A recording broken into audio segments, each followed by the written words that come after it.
technologies of imaging responded to the earthquake in several ways: photography, painting, and another important group, that's the woodblock print.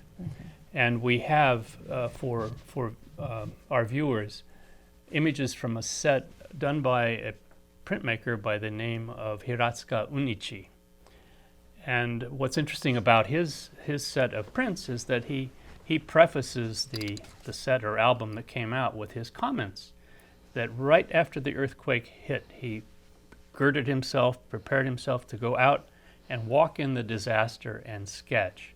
And the results of those sketches came out in a series of a dozen woodblock prints of Tokyo immediately after the disaster. That being said, it was still a year or two before these came out. So nothing is as instantaneous as the photograph. His images really look at the devastation. They're set pieces. They don't show flames. They don't show people swirling in windstorms.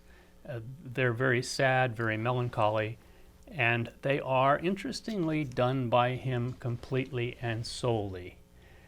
The traditional Japanese woodblock print was created by a guild of numerous people.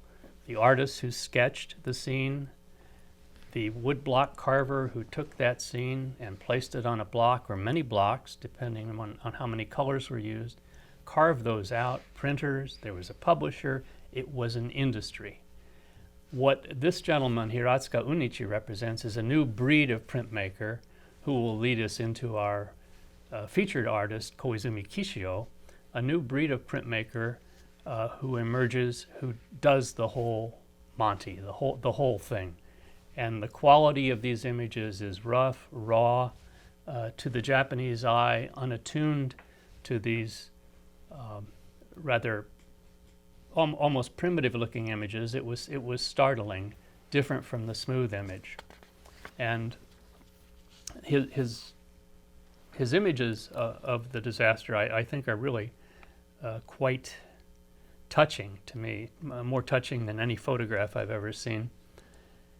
But he begins, or he is at the forefront of a print movement that brings immediacy and personalization to recording society.